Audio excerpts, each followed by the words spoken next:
Assalamualaikum warahmatullahi wabarakatuh. Nama saya Sri Anatika dari Prodi Komunikasi dan Penyiaran Islam. Di sini saya akan menjelaskan tentang insecure.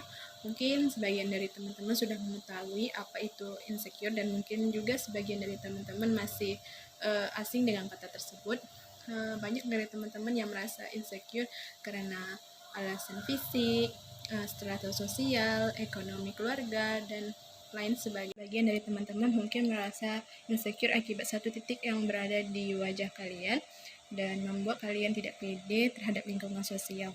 Teman-teman bayangin akibat fisik akhirnya mereka merasa tidak pede terhadap diri sendiri. Saya mencoba melakukan beberapa riset melalui beberapa website dan ternyata ada 5 alasan mengapa anak muda merasa insecure. Pertama, alasan takut gagal atau penolakan dari lingkungan. Yang kedua, terlalu perfeksionis. Yang ketiga, kecemasan sosial atau berusaha memenuhi standar sosial. Yang keempat, korban bullying. Dan yang kelima, selalu membandingkan diri dengan orang lain. Saya sampai pada satu pertanyaan, sebenarnya insecure ini berasal dari kita sendiri atau kita ngikutin standar sosial yang dibuat oleh orang lain?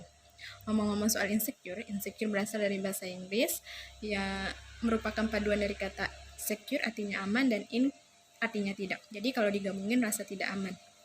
Kita tidak terus-menerus merasa insecure, kita harus melakukan 2 hal. Yang pertama, merefleksi ulang pada diri kita sendiri. Sebenarnya kita selama ini kita insecure berasal dari siapa? Berasal dari kita sendiri atau kita ngikutin kemauan orang lain, kita ngikutin standar sosial, kita ngikutin ekspektasi orang terhadap kita terus berusaha memenuhi pandangan sosial tentang suatu hal atau tentang suatu nilai. Yang kedua, sudut pandang positif insecure.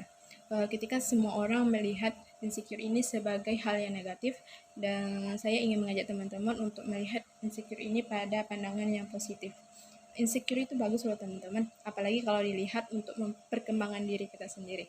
Teman-teman bayangin orang yang mengenal dirinya sendiri, tahu kekurangannya apa, tahu di mana batas kalau melakukan segala sesuatu, itu adalah mereka yang tahu kiranya dalam kurun waktu tertentu hal apa, skill apa, kemampuan apa yang harus ditingkatkan lagi dan harus dipelajari lagi. Contoh, saya tidak bagus dalam hal menulis. Skill menulis saya bisa dikatakan buruk.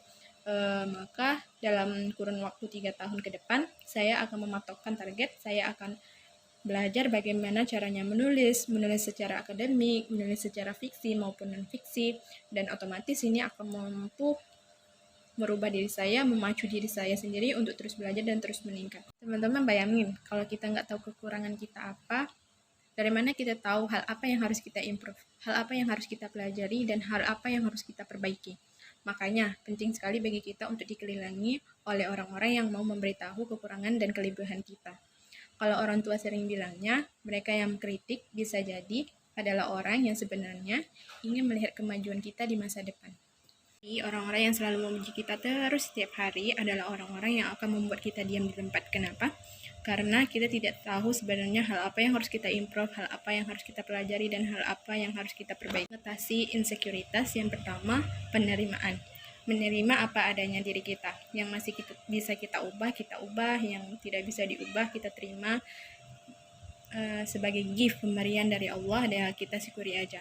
Penerimaan terhadap diri sendiri adalah awal kita mulai mengenal siapa kita, kelebihan kita, dan kekurangan kita. Ayo kita fokus pada kelebihan kita saja. Setiap manusia pasti memiliki kekurangan dan kelebihan. Tidak mungkin suatu manusia itu mempunyai kelebihan saja yang dia punya. Yang kurang kita terima, kita improve, ya kita fokuskan pada kelebihan kita saja. Hal apa yang menjadi kekuatan kita, dan ini akan membuat kita lebih bersyukur dengan siapa kita yang sebenarnya. Yang ketiga, ayo teman-teman kita bersyukur dengan apa yang kita punya sekarang. Jadi kalau selama ini kita merasa insecure akibat fisik, misalnya warna kulit, berat badan, atau hal yang lainnya, marilah kita bersyukur karena banyak di luar sana teman-teman kita yang tidak bisa menggunakan tubuhnya dengan baik. Cara menerima, fokus pada kelebihan, dan bersyukur terhadap diri sendiri, banyak bisa kita lakukan dalam kehidupan sehari-hari. Bahkan bisa mulai dari hal yang kecil. Ketika kita bangun tidur, mulai dari pagi hari, kita setidaknya melakukan 30 menit hal yang kita sukai atau mengurangi sosial media. Misalnya supaya tidak membandingkan diri dengan orang lain. Kita kelilingi orang-orang di sekitar kita, teman-teman yang suportif. Suportif adalah ketika kita baik, dipuji, ketika kita salah, dikritik. Jadi semuanya balance. Jadi, teman-teman, waktu dan fokus kita terlalu terbatas kalau hanya untuk dipakai mengutuk, menyalahkan orang lain, itu hanya akan membuat insekuritas kita semakin tinggi. Mari kita fokuskan pada kelebihan kita saja, memaksimalkan potensi diri, dan kita akan bisa melihat indahnya masa depan. Sekian dari saya, maaf terjadi kesalahan. Wabillahi taufiq wal hidayah. Wassalamualaikum warahmatullahi wabarakatuh.